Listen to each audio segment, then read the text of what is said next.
सरकार तो आदिवासियों, दलितों, पिछड़ों को वोट लेने के लिए हिंदू कहती है, लेकिन जब सम्मान, हिस्सेदारी, हक की बात आती है तो वो नीच हो जाते हैं। लेकिन क्योंकि वो योगी भी हैं और धार्मिक स्थान से उठ करके सदन में आए हैं, वो बात मैं आपसे नहीं पूछूंगा। मैं ये कहूंगा कि वो चौपाई एक बार हमें पढ़ के सुना दो। क्या आप पढ़ के सुना सकते हो, मुझे बताओ। और फिर मैं मुख्यमंत्री जी से पूछने जा रहा हूं कि मैं शूद्र हूं कि नहीं हूं।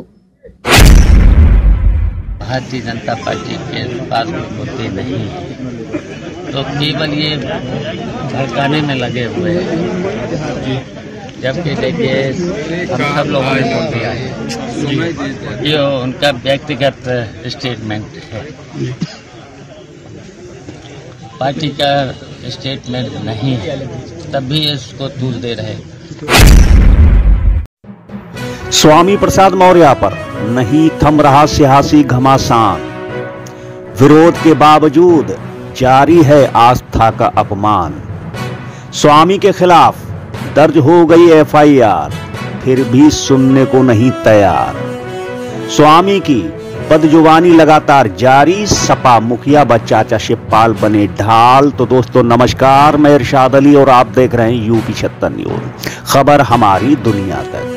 तो दोस्तों खबर जानने से पहले यदि आपने हमारे चैनल को सब्सक्राइब नहीं किया है तो चैनल को जरूर सब्सक्राइब करें, इस खबर को लाइक करें, शेयर करें, कमेंट करें और देखते रहें यूपी 76 न्यूज। रामचरितमानस पर अपमान जारी है।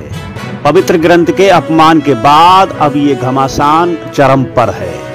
स्वामी प्रसाद मौर्य के खिलाफ संतों के फरमान की बाढ़ सी आ गई है। सरकार ने भी अब स्वामी प्रसाद मौर्य के पर कतरने की तैयारी शुरू कर दी है। स्वामी प्रसाद मौर्य सहित रामचरितमानस की प्रतियां जलाने वाले 10 लोगों के खिलाफ एफआईआर दर्ज हो चुकी है। इसमें से 5 लोगों को गिरफ्तार भी किया जा चुका है, परंतु फिर भी स्वामी प्रसाद मौर्य के तेवर कम नहीं हुए। स्वामी प्रसाद मौर्य का लगातार सरकार पर हमला जारी है। भाजपा को दलित और पिछड़ों का दुश्मन बताकर लगातार हमलावर है। सरकार के दबाव में लिखी गई है, अरेस्टिंग भी हो रही है।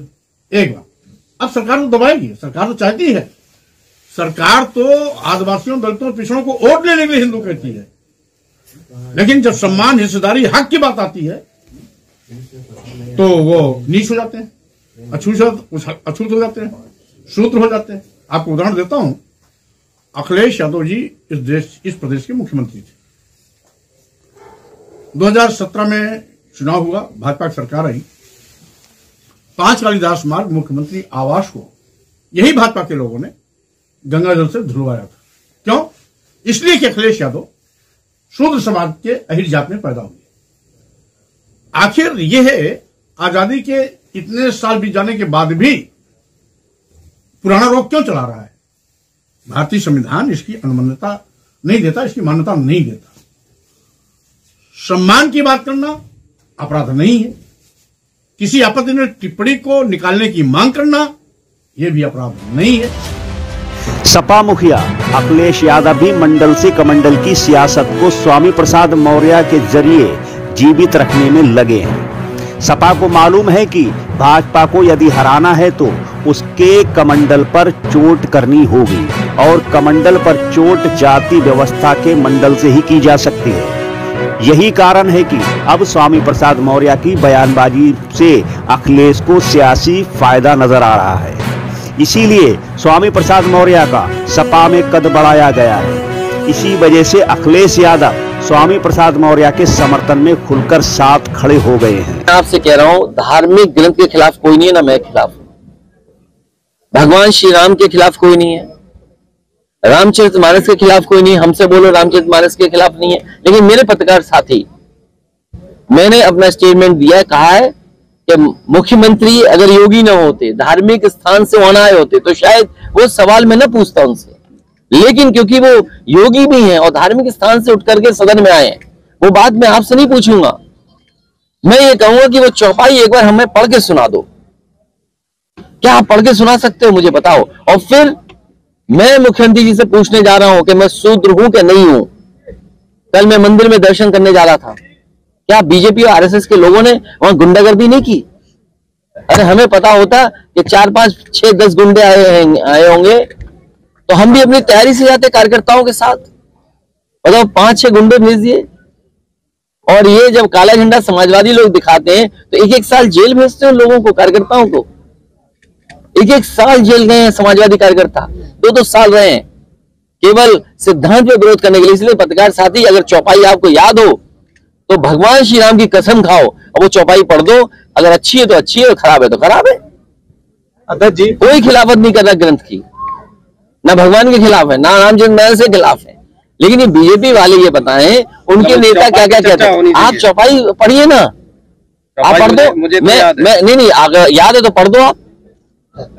और उसके बाद मैंने मुख्यमंत्री जी से कहा कि मुख्यमंत्री से मैं सदन में पूछूंगा कि मैं शुद्ध हूं कि नहीं हूं, आप पढ़ दो चौपाई।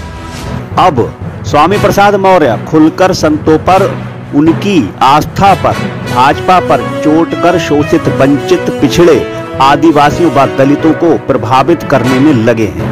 वहीं चाचा शिवपाल भी ढाल का काम करते हुए पत्रकारों से रूबरू हुए। भारतीय जनता पार्टी के पास होते नहीं है, तो केवल ये भड़काने में लगे हुए हैं। जबकि देखिए हम सब लोगों ने बोल दिया है, ये उनका व्यक्तिगत स्टेटमेंट है, पार्टी का स्टेटमेंट नहीं है, तब भी इसको तूल दे रहे। और ये जो बड़बोले मंत्री हैं, बड़बोले मंत्री, अभी जब मैनपुरी चुनाव हुआ था तब गए थे, बहुत कुछ बोल रहे थे, तो वहाँ की जनता ने उनको सबक सिखा दिया है। और आगे आने वाले चुनाव में कैसे चुनाव लड़ा जाता है हम उनको सिखा देंगे। उसमें जो भी बोला है और जो भी देखने को मिला है, तो उसमें देखिए रिपोर्ट हो गई है, जांच होगी, लेकिन ये तूल दे रहे हैं भारतीय जनता पार्टी के लिए। तो ये जो भी मुद्दे हैं इस समय, इन्होंने कुछ जो भी वादे किए थे, कहीं विकास का काम हो नहीं रहा, तो उन मुद्दों से भटकाना चाहती है भारतीय जनता पार्टी।